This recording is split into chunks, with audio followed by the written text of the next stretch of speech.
Sumainyo ang Panginoon. At sumaiyo rin. Ang mabuting balita ng Panginoon ayon kay San Marcos. Papuri sa iyo, Panginoon. Isang araw ng pamamahinga, naparaan si Jesus at ang kanyang mga alagad sa tabi ng triguhan. Habang daay nangingitil ng uhay ang mga alagad. Kaya't sinabi ng mga Pariseyo kay Jesus, "Tingnan mo ang ginagawa ng iyong mga alagad. Bawal iyan kung araw ng pamamahinga." Sinagot sila ni Jesus, "Hindi pa ba ninyo nababasa ang ginawa ni David noong si Abiatar ang pinakapunong saserdote? Nang siya at ang kanyang mga kasamay magutom at walang makain, pumasok siya sa bahay ng Diyos at kumain ng tinapay na handog sa Diyos. Ayon sa kautusan, ang mga saserdote lamang ang may karapatang kumain niyon. Ngunit kinain iyon ni David at binigyan pa ang kanyang mga kasama." Sinabi pa ni Jesus, itinakda ang araw ng pamamahinga para sa kabutihan ng tao. Hindi nilikha ang tao para sa araw ng pamamahinga. Kaya't maging ang araw ng pamamahinga ay nasa ilalim ng kapangyarihan ng Anak ng Tao. Ang mabuting balita ng Panginoon. Pinupuri ka namin, Panginoong Hesukristo. Magsiupo na. Isang mapagpalang umaga po sa inyong lahat. Ngayon po ay Martes ng ika-2 linggo sa karaniwang panahon. At ang paanyaya sa atin ay ang pagkakaroon ng malawak na pag-unawa o yung tinatawag nga nating broad-minded. O sa ibang salita, no, pag sinasabi po ng mga nag-aalok ng mga lupa, ay kailangan magsimula muna tayo. Kung tayo'y mag-uusap, open-minded ka ba? Kasi kung hindi, walang anumang paliwanag ang maaring makapagbukas ng iyong isipan. Ang nangyayari sa atin ngayon, madalas ay nagiging agad-agad mapanghusga tayo. Kaya nga sa atin po mga pagbasa, itinuro kay Samuel kung paano, o sa unang aklat, unang aklat ni Samuel, itinuro ng Diyos sa kanya kung paano dapat tingnan ang isang tao. Ayon siyempre sa hinihingi ng panahon, hinihingi ng pagkakataon, dito po ay humahanap na o pumipili na ang Diyos ng papalit kay Saul. Kung maalala niyo po, kahapon sa kwento sa unang pagbasa ay hindi nagustuhan ng Diyos ang ginawang pagsuway ni Saul sa kanyang ipinag-uutos dahil lamang sa nanghinayang si Saul doon sa mga alagang hayop sa isang bayan na kanila pong nasakop. Kasi masigit nga na mahalaga yung pagsunod sa Diyos kaysa doon sa mga iniisip natin. At ngayon, isa-isa na pinalapit kay Samuel ang anak ni Eliab at base sa katayuan sa pagtingin ni Samuel, okay na ito na maging susunod na hari. Pero ang sabi ng Panginoon ay puso ang dapat na tinitingnan.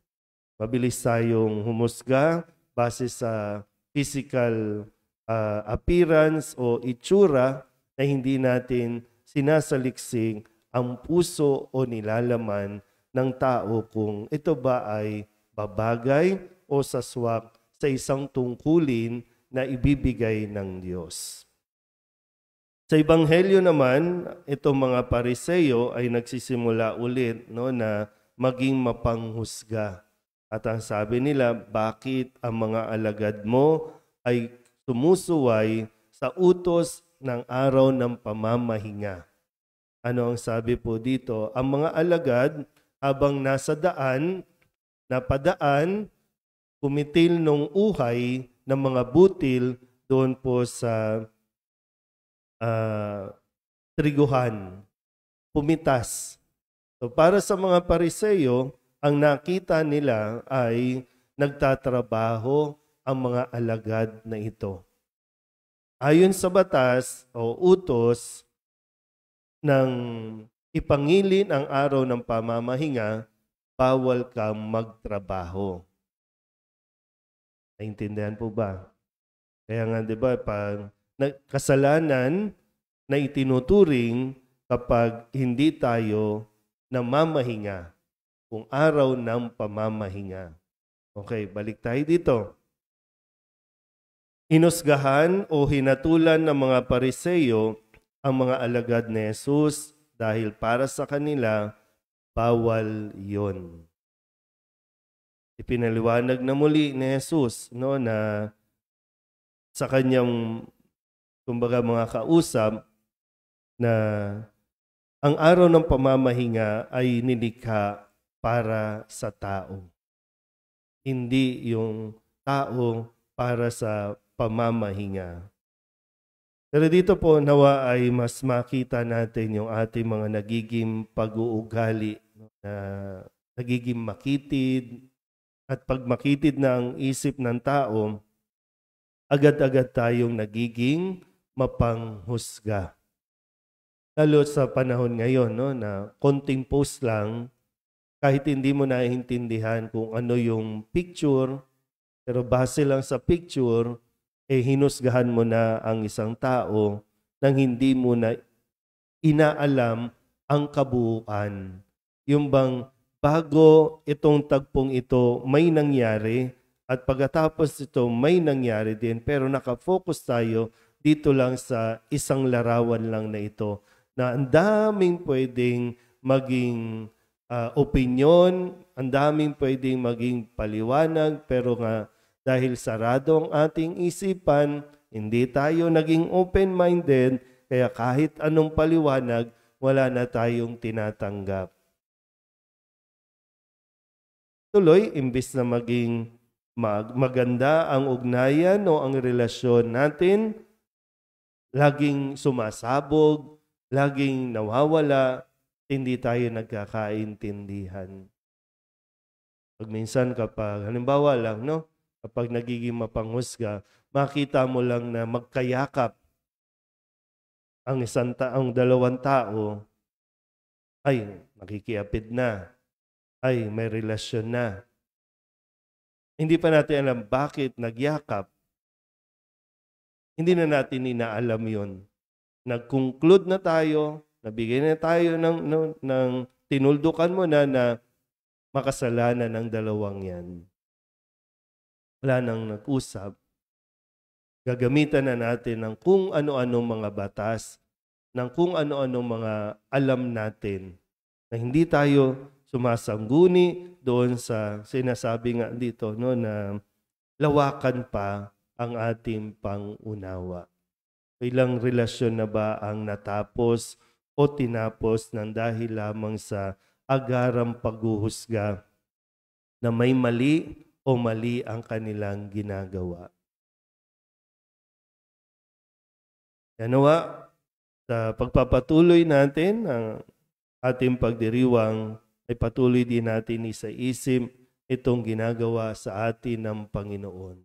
Kahit kailan, ang puso natin ang Kanya pong tinitingnan.